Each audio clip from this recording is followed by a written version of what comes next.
আসসালামু আলাইকুম, শুভেচ্ছা সহ আমন্ত্রণ জানাচ্ছি দেশের এবং দেশের বাইরের সকল দর্শক শ্রোতাকে চ্যানেল আই সংবাদ আয়োজন নিয়ে বার্তাকক্ষে রয়েছি আহমেদ মেহেদী হাসান।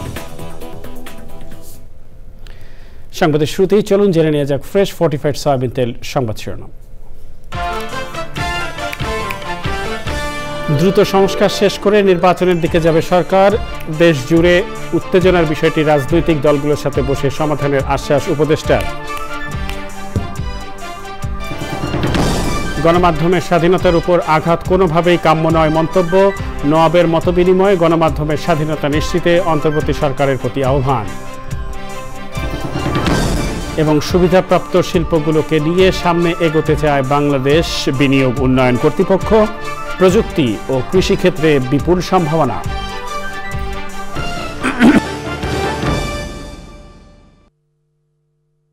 সংবাদ শিরোনামগুলো জানাচ্ছিলাম। প্রিয় দর্শক, এখনকার সংবাদ আয়োজন একই সঙ্গে চ্যানেল আইয়ের ইউটিউব চ্যানেলে এবং চ্যানেল আইয়ের ওটিটি প্ল্যাটফর্ম আই স্ক্রিনে লাইভ স্ট্রিমিং হচ্ছে। যাওয়া যাক বিস্তারিত সংবাদে। যত দ্রুত সম্ভব সংস্কার শেষ করে নির্বাচনের দিকে যাবে সরকার বলে মন্তব্য করেছেন উপদেষ্টা সৈয়দ রিজওয়ানা হাসান। উপদেষ্টা মাহফুজ আলম বলেন, কোনো গোষ্ঠীকে তদন্ত ছাড়া নিষিদ্ধ করা হবে না। সামগ্রিকভাবে দেশে যে উত্তেজনা এবং অস্থিতিশীল পরিস্থিতির সৃষ্টি হয়েছে, সব রাজনৈতিক দল ও অংশীজনের সাথে বসে সরকার তার সমাধান করবে বলে জানানো হয় ব্রিফিংয়ে। চকব আলী তার রিপোর্ট। উপদেষ্টা পরিষদের বৈঠক সম্পর্কে জানাতে সন্ধ্যায় প্রধান উপদেষ্টার প্রেস উইংয়ের সংবাদ সম্মেলন। দেশের সাম্প্রতিক অবস্থা নিয়ে কথা বলেন সংবাদ সম্মেলনে উপস্থিত উপদেষ্টারা। সব ধরনের স্টেকহোল্ডারকে নিয়ে যাতে জাতীয় ঐক্য এবং বাংলাদেশের সার্বভৌমত্ব এবং জাতীয় স্বার্থ রক্ষা করা যায়, এই ক্ষেত্রে সবাই পরামর্শ দিয়েছেন এবং পরামর্শের কেন্দ্রবিন্দুতে আছে ঐক্য। আমরা মনে করি যে আমাদের দিক থেকে বাংলাদেশে কোনো সংগঠন নিষিদ্ধ করা,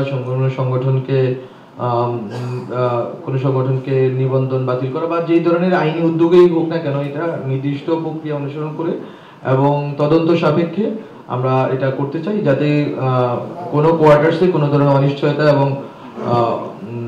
এবং সংকট না তৈরি হয়। এটা গণ অভ্যুত্থানের সরকার, এখানে সবারই দায়িত্ব আছে, সরকার থেকে শুরু করে রাজনৈতিক দলগুলোর, যে কিভাবে বাংলাদেশের অখণ্ডতা রক্ষা করা যায় এবং কিভাবে জনগণকে ঐক্যবদ্ধ ধরে রাখা যায়। এটা সবারই দায়িত্ব এবং এই ঐক্যবদ্ধ ধরে রাখার প্রক্রিয়া জারি রাখলে আশা করি কখনোই আর ফ্যাসিজম ফিরত আসবে না।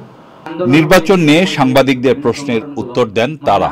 অবশ্যই নির্বাচনের বিষয়টি সরকারের নজরে আছে বলেই নির্বাচনে উদ্যোগ আছে। সার্চ কমিটি গঠন করার পরবর্তীতে নির্বাচন কমিশন গঠন করা হয়েছে, ওনারা শপথ নিয়েছেন, আরো অন্যান্য যে কার্যক্রম আছে এটা কার্যক্রম চলমান আছে। বাট সরকারের দিক থেকে দৃষ্টিভঙ্গি হচ্ছে যে সংস্কার, যেটা বাংলাদেশের জনগণ যে জন্য জীবন দিয়েছেন, এই সংস্কারের একটা দৃশ্যমান প্রক্রিয়া হওয়ার পরেই নির্বাচন হবে। আমরা বারবার বলছি, যত দ্রুত সম্ভব সংস্কার শেষ করে আমরা নির্বাচনের দিকে যাব। সমন্বয়কদের উপর হামলার বিষয়টি হালকাভাবে দেখছে না সরকার। তাদের নিরাপত্তা নিয়ে বৃহস্পতিবার উপদেষ্টা পরিষদের বৈঠকে আলোচনা হলেও কোনো সিদ্ধান্ত হয়নি বলে জানানো হয় সংবাদ সম্মেলনে। চকর মালিথা, চ্যানেল আই, ঢাকা। প্রধান উপদেষ্টার সাথে বৈঠক করেছেন বাংলাদেশ জামায়াতে ইসলামী প্রতিনিধি দল। বৃহস্পতিবার সন্ধ্যায় প্রধান উপদেষ্টার সরকারি বাসভবন যমুনায় বৈঠকে দেশের সাম্প্রতিক বিষয় নিয়ে আলোচনা হয়।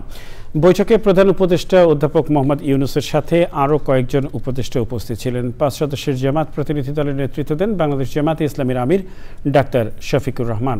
বৈঠক শেষে যমুনার সামনে সংবাদ সম্মেলনে জামাতের আমির বৈঠক নিয়ে কথা বলেন। জাতীয় ঐক্যের কথাটা অবভিয়াসলি এসেছে এবং আমাদের উদ্বেগ নিয়েই তো আমরা আলোচনা এখানে বসেছি। সেই উদ্বেগ ওই অর্থে নয় যে হায় হায় দেশ হলে গুল্লায় গেল, বিষয় তা না। বিষয় হচ্ছে আমাদের দেশের শান্তি শৃঙ্খলা কারা ধ্বংস করতে চায় তাদেরকে চিহ্নিত করতে হবে এবং ঐক্যবদ্ধভাবে এটা মোকাবেলা করতে হবে জাতি হিসেবে।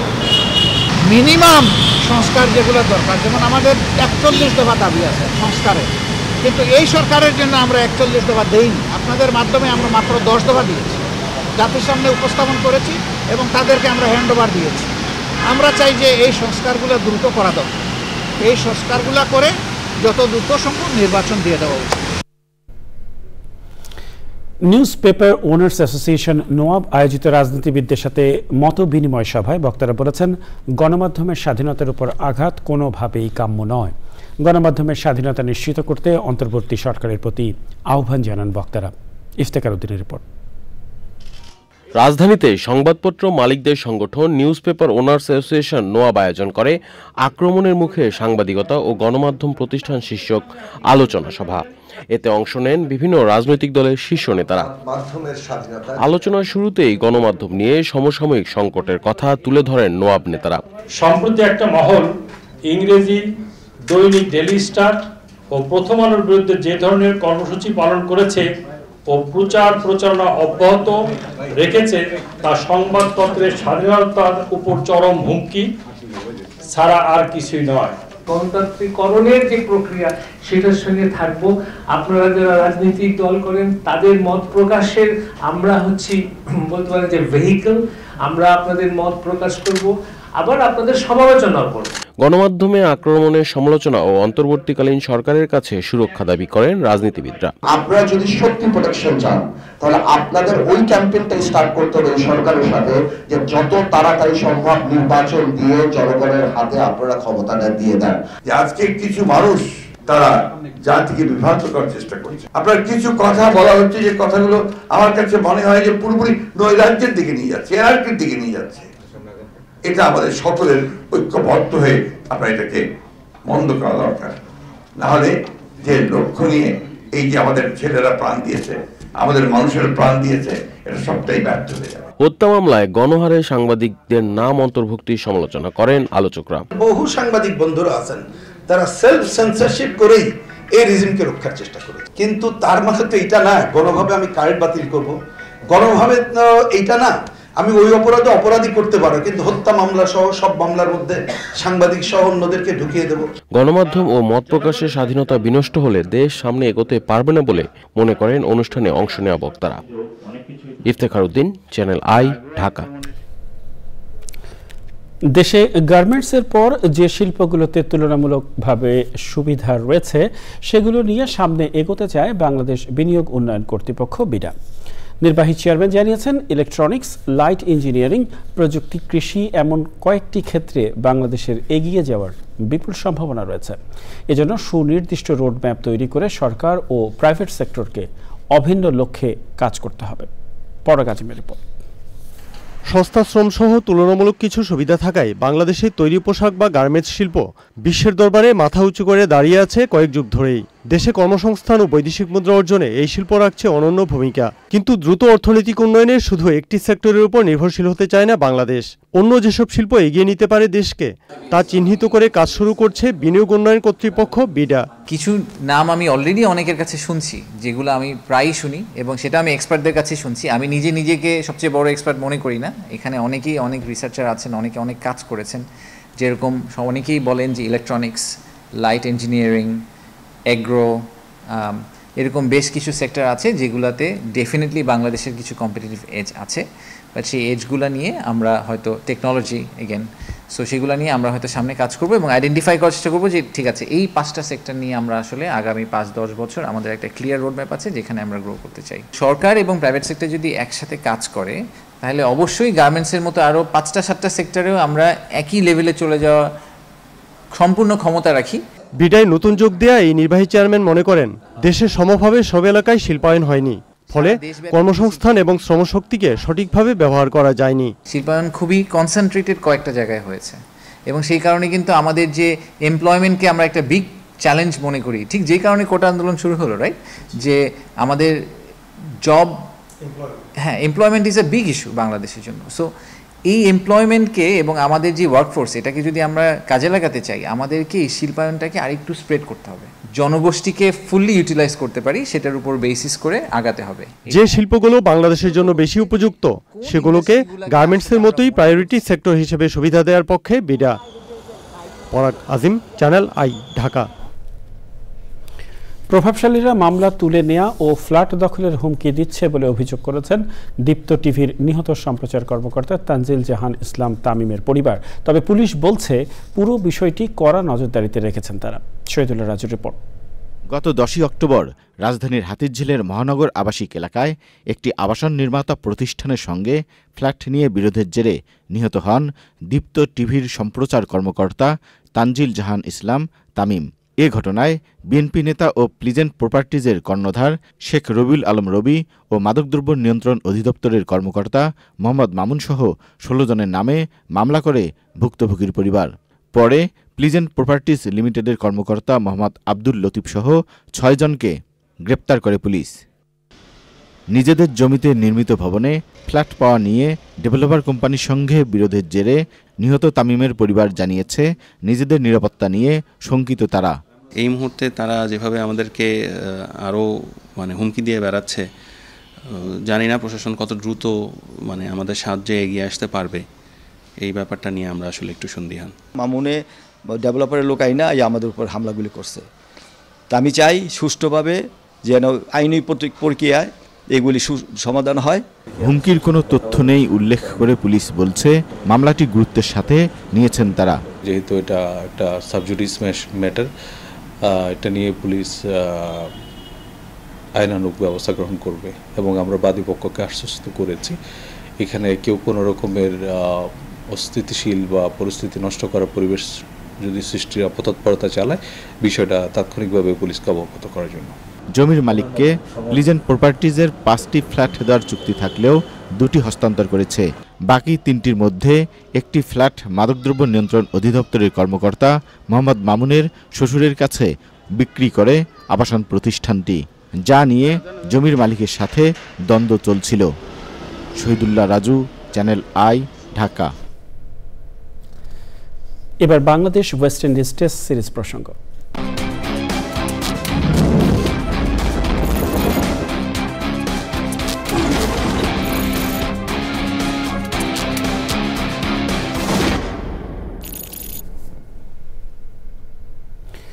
ওয়েস্ট ইন্ডিজের বিপক্ষে বাংলাদেশের দ্বিতীয় ও শেষ টেস্ট শুরু হচ্ছে শনিবার। জ্যামাইকার কিংস্টনে খেলা শুরু হবে বাংলাদেশ সময় রাত 9টায়। অ্যান্টিগায় আগের টেস্টে ব্যাটে বলে পুরোপুরি আধিপত্য দেখিয়ে 201 রানের বড় ব্যবধানে ম্যাচ জিতে সিরিজে 1-0 এগিয়ে রয়েছে host West Indies. Test series বাঁচাতে এই ম্যাচে তাই বাংলাদেশের জয়ের বিকল্প নেই। ম্যাচ ড্র হলেই সিরিজ জিতবে ক্যারিবীয় দল। তবে সব চাপ জয় করে মাঠে নিজেদের সেরা ক্রিকেট খেলতে তৈরি হচ্ছে টাইগাররা।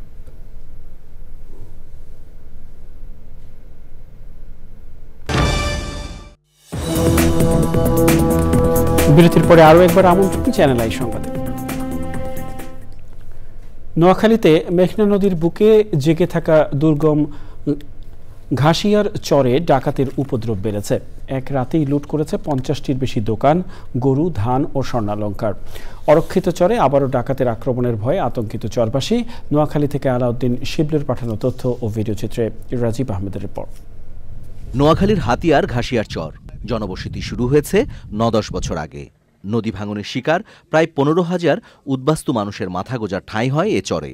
প্রথম দিকে ডাকাত জলদস্যুদের চাঁদা দিয়ে জনবসতি গড়ে উঠলেও গেল কয়েক বছর শান্তিতে ছিল চরবাসী। হঠাৎ করেই এ চরে আবারও বেড়েছে ডাকাতের উৎপাত। সোলার প্লেট আছিল, টিভি আছিল, ব্যাটারি আছিল, সব নিয়ে গেছে। তেলের দাম সব আমার ভাঙচুর করে সবকিছু নিয়ে গেছে। আমার ক্যাশ ভাঙি, ক্যাশ থেকে টাকা নিয়ে গেছে। আমার বোর কানে ঝাপসা লইয়া গেছে, আর 12,000 টাকার মোবাইল লইয়া গেছে, আর টাকা 4,000 লইয়া গেছে। মসজিদের টাকা পর্যন্ত, মসজিদ 2 লক্ষ টাকার উপরে আসিল, এগুলো সব নিয়ে গেছে। শুধু বাংতি টাকা আছে এখন। ডাকাতরা নাটকীয় কায়দায় ভেড়া জবাই করে খাওয়া দাওয়া করে আনন্দ উল্লাস করে সারা রাত। লুটতারাজ করে ভোরে 8টি বড় শিপিং ট্রলার বোঝাই করে মালামাল নিয়ে পালিয়ে যায়। 3টা বাজার, 100 দোকান লুট হয়েছে এবং 1.5 কোটি টাকার মাল এরা নিয়ে গেছে। এরা সবাই এই বাজারগুলা সব কোবাই কাবাই লুটপাট করে আমাদের কাপড় সবার মধ্যে দোকানের সব মাল সামানা নিয়ে 10টা বোট হোঁচা দিয়ে এখান থেকে নিয়ে গেছে। গণডাকাতির বিষয়ে জানা নেই কোস্টগার্ডের। সোর্স বেশি থাকায় আইনের আওতায় আনা যাচ্ছে না তাদের। প্রত্যেকটা সিকোয়েন্সে তাদের লোক সাজানো আছে। এই যে আমার লোকজনগুলো বেরিয়েছে, অলরেডি এসে মেসেজ চলে গেছে যে কোস্টগার্ড বের হয়েছে। কোথায় হিট করবে জানে না, তবে সবাই সতর্ক হয়ে যাবে। এটা কোনো কথা? এরকম ইনফরমেশন লিক হয়ে গেলে পরে কোনো অপারেশন সাকসেসফুল করা যাবে? চরবাসীর প্রত্যাশা অরক্ষিত চরগুলোতে নিয়ন্ত্রণ প্রতিষ্ঠিত হোক সরকারের। নাগরিক সেবা নিয়ে নিরাপদে বসবাস করতে চান স্থানীয়রা। Rajib Ahmed, Channel I. দেশের বিরাজমান পরিস্থিতি মোকাবেলায় সব ছাত্র সংগঠনকে ঐক্য ধরে রাখার আহ্বান জানিয়েছে বাংলাদেশ ইসলামী ছাত্র শিবির। সন্ধ্যায় রাজধানীর পল্টনে ছাত্র শিবিরের কেন্দ্রীয় কার্যালয়ে সমমনা 34টি ছাত্র সংগঠনের শীর্ষ নেতাদের নিয়ে মতবিনিময় অনুষ্ঠানে শিবির সভাপতি মঞ্জুরুল ইসলাম এ আহ্বান জানান। বলেন, পরাজিত আওয়ামী লীগ ও তার দোসররা ছাত্রদের ঐক্য বিনষ্টে নানাভাবে তৎপরতা চালাচ্ছে। জুলাই অভ্যুত্থানের স্পিরিট ধারণ করে ক্যাম্পাসে সহ অবস্থানের কথাও জানান মঞ্জুরুল ইসলাম। এ সময় বৈষম্য বিরোধী আন্দোলনের আহ্বায়ক হাসনাত আব্দুল্লাহ জানান, ক্যাম্পাসে রাজনীতিকরণ নয়, বরং শিক্ষার্থীদের প্রতিনিধিত্বশীল ও দলীয় লেজুর ভিত্তিহীন রাজনীতি চান তারা।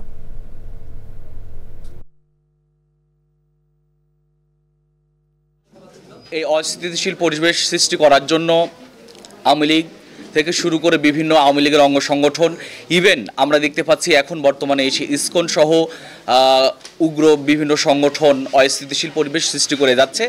এই সকল ব্যাপারে ইসলামী ছাত্র শিবির এবং এখানে উপস্থিত প্রায় 34টি ছাত্র সংগঠন তারা একমত যে বাংলাদেশের যে কোনো প্রেক্ষাপটে যে কোনো পরিস্থিতিতে তারা এক হয়ে সেই সকল পরিস্থিতি ফেস করতে চাই। এখানে যারা রয়েছেন সবাই হচ্ছে নির্যাতিত নিপীড়িত। গত 16 বছর ধরে আমরা দেখেছি যে কিভাবে হচ্ছে কর্মসূচি দিতে হয়। সাইন ল্যাঙ্গুয়েজ ব্যবহার করতাম যে আগামীকাল ওই জায়গায় কর্মসূচি হবে, আগামীকাল সেই জায়গায় কর্মসূচি হবে, তাও সেটা ইন্টেলিজেন্স উইং জেনে যেত।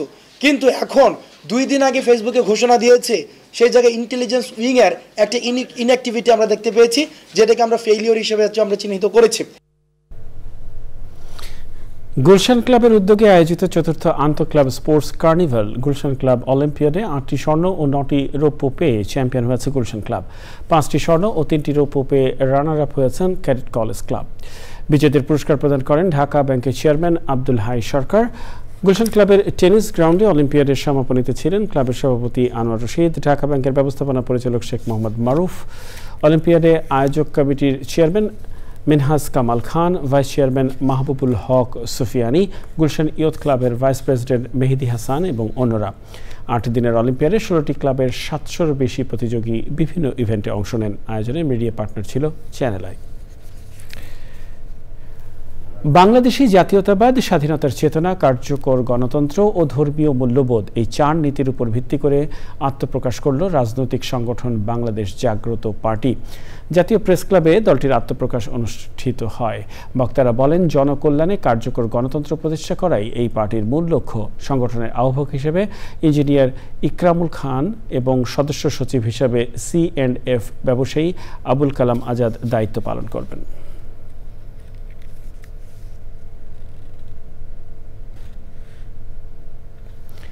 আলোচনা ও সাংস্কৃতিক আয়োজনের মধ্য দিয়ে অনুষ্ঠিত হয়েছে আইসিডিডিআরবির 64তম প্রতিষ্ঠা বার্ষিকী। সকালে আইসিডিডিআরবির মহাখালী ক্যাম্পাসে উৎসবমুখর পরিবেশে দিনটিকে উদযাপন করেন কর্মকর্তারা। প্রতিষ্ঠানটির বিভিন্ন অবদানের কথা তুলে ধরেন executive director doctor Tahmid Ahmed. আয়োজনে স্বাস্থ্যকর শহর গড়ে তোলার প্রক্রিয়া শীর্ষক প্রবন্ধ পাঠ করেন Bengal Institute for Architecture director general doctor Kazi Khalid Ashraf. ছিলেন গ্লোবাল অ্যাফেয়ার্স কানাডার বিভাগের first secretary mister Edwards Cabreo ও বিশিষ্টজনেরা। স্বাধীন ও শক্তিশালী জাতীয় মানবাধিকার কমিশন গঠনের সংস্কার সংলাপ নিয়ে ইউএনডিপির গোলটেবিল বৈঠক অনুষ্ঠিত হয়েছে। রাজধানীর স্বাধীন ও নির্ভরযোগ্য জাতীয় মানবাধিকার কমিশন সংস্কার ভাবনার শীর্ষক এই গোলটেবিল বৈঠকে ছিলেন সুপ্রিম কোর্টের সিনিয়র আইনজীবী ও মানবাধিকার কর্মী ব্যারিস্টার জ্যোতির্ময় বড়ুয়া, বাংলাদেশ মহিলা পরিষদ সাধারণ সম্পাদক ডক্টর মালিকা বানু, NHRCর সাবেক চেয়ারম্যান ডক্টর কামাল উদ্দিন আহমেদ এবং অন্যরা। অনুষ্ঠানে বক্তারা একটি স্বাধীন ও জনমুখী মানবাধিকার কমিশনের প্রয়োজনীয়তার উপর গুরুত্ব আরোপ করেন। জুলাই আগস্ট গণ অভ্যুত্থানে শহীদ ও আহতদের স্মরণে দোয়া মাহফিল ও স্মরণ সভা করেছে মণিপুর উচ্চ বিদ্যালয় ও কলেজ। বিকেলে রাজধানীর মিরপুরে কলেজ ক্যাম্পাসে অনুষ্ঠানে প্রধান অতিথি ছিলেন মণিপুর উচ্চ বিদ্যালয় ও কলেজের নবনির্বাচিত ম্যানেজিং কমিটির সভাপতি ও স্থানীয় সরকার বিভাগের উপপরিচালক ইকবাল হোসেন। বিশেষ অতিথি ছিলেন মণিপুর উচ্চ বিদ্যালয় ও কলেজের প্রাক্তন ছাত্র ও গণ অভ্যুত্থানের শহীদ আসিফ ইকবালের বাবা M A রাজ্জাক। প্রধান অতিথি তার বক্তব্যে বিগত সরকারের আমলে বিদ্যালয়টিতে শিক্ষকদের চাকরিচ্যুত, হয়রানি, অনিয়ম এবং আর্থিক লুটপাটের নিন্দা জানান। বলেন, মণিপুর উচ্চ বিদ্যালয় ও কলেজের হারানো ঐতিহ্য পুনরুদ্ধার করা হবে। বিশ্ব হেপাটাইটিস বি এবং সি ভাইরাস স্ক্যানিং সপ্তাহ উপলক্ষে চট্টগ্রামে লিভার কেয়ার সোসাইটির উদ্যোগে বিনামূল্যে হেপাটাইটিস বি ও সি পরীক্ষা করা হয়েছে। চট্টগ্রাম মহানগরের একটি ফার্মাসিউটিক্যালসের হলে এই ব্লাড স্ক্যানিং কার্যক্রম উপস্থিত ছিলেন বিশিষ্ট লিভার বিশেষজ্ঞ ও লিভার কেয়ার সোসাইটির প্রতিষ্ঠাতা সভাপতি ডাক্তার আব্দুল্লাহ আল মাহমুদ। এ সময় বক্তৃতা করেন সোসাইটির সাধারণ সম্পাদক মেডিসিন বিশেষজ্ঞ ডাক্তার তারেক শামস, দপ্তর সম্পাদক মোহাম্মদ আইয়ুব, সাংবাদিক চৌধুরী ফরিদ এবং অন্যরা। এ পর্যায়ে কৃষি সংবাদ।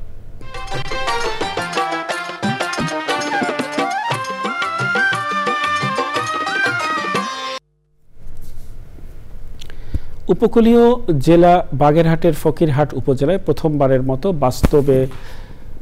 প্রথমবারের মতো বস্তায় আদা চাষের মাধ্যমে ভাগ্য বদলের স্বপ্ন দেখেছেন চাষিরা। অতিবৃষ্টি, অনাবৃষ্টি, লবণাক্ত ও প্রাকৃতিক বিপর্যয়ের কারণে ধান ও সবজি চাষ করে ক্ষতিগ্রস্ত হচ্ছেন এই উপজেলার চাষিরা। এ পরিস্থিতিতে উপজেলার বেশিরভাগ কৃষক বিকল্প হিসেবে বস্তায় আদা চাষে ঝুঁকেছেন।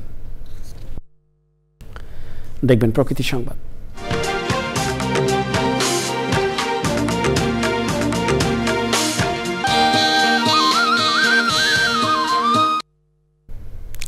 পাখির নিরাপদ আশ্রয় গড়তে ব্যতিক্রমী উদ্যোগ নিয়েছে ময়মনসিংহের আনন্দমোহন কলেজের শিক্ষার্থীরা। ক্যাম্পাসের গাছে গাছে বেঁধে দেওয়া হয়েছে মাটির হাড়ি। এমন উদ্যোগ পরিবেশের ভারসাম্য রক্ষার পাশাপাশি জীববৈচিত্র্যেও সমৃদ্ধি আনবে বলছেন পরিবেশবিদরা।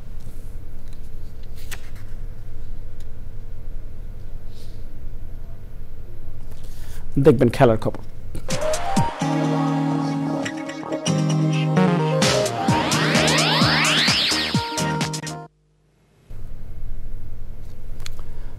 আয়ারল্যান্ড নারী দলের বিপক্ষে সিরিজের প্রথম ওয়ানডেতে বিশাল ব্যবধানে জিতে সিরিজে 1-0 ব্যবধানে এগিয়ে আছে বাংলাদেশ নারী দল। ম্যাচ বাই ম্যাচ খেলে সিরিজ জিততে চান বাংলাদেশের পেসার মারুফা আক্তার। 1-1 চিন্তা করতেছি, তো আমরা ফার্স্ট ম্যাচ অনেক ভালোভাবে জিতেছি আলহামদুলিল্লাহ, এবং আমাদের সেকেন্ড টার্গেট হচ্ছে আমাদের দ্বিতীয় ম্যাচ, তো ওটাতে আমরা জিততে পারলে ইনশাল্লাহ তারপর থার্ড ম্যাচ চিন্তা করব। তো এইভাবেই আমরা 1-1 চিন্তা করতেছি। ওরাও যেহেতু হারছে, ওরাও অনেক ভালোভাবে টার্গেট করবে আমাদেরকে, তো ওইভাবে আমাদেরকেও অনেক বেশিভাবে একটু চিন্তা করতে হবে যে ওরা কোন কোন দিক দিয়ে আর কি উইক বা কোন কোন দিক দিয়ে ভালো খেলতেছে, এদিকে একটু বেশি ফোকাস দিতে হবে। প্রিয় দর্শক, সংবাদের শেষ প্রান্তে আমরা চলুন আরও একবার জেনে নেওয়া যাক যা ছিল এখনকার সুপারফ্রেশ ফর্টিফাইড সয়াবিন তেল সংবাদ শিরোনামে। দ্রুত সংস্কার শেষ করে নির্বাচনের দিকে যাবে সরকার। দেশ জুড়ে উত্তেজনার বিষয়টি রাজনৈতিক দলগুলোর সাথে বসে সমাধানের আশ্বাস উপদেষ্টাদের। গণমাধ্যমের স্বাধীনতার উপর আঘাত কোনোভাবেই কাম্য নয় মন্তব্য। নোয়াবের মতবিনিময় গণমাধ্যমের স্বাধীনতা নিশ্চিতে অন্তর্বর্তী সরকারের প্রতি আহ্বান। এবং সুবিধাপ্রাপ্ত শিল্পগুলোকে নিয়ে সামনে এগোতে চায় বাংলাদেশ বিনিয়োগ উন্নয়ন কর্তৃপক্ষ। প্রযুক্তি ও কৃষিক্ষেত্রে বিপুল সম্ভাবনা।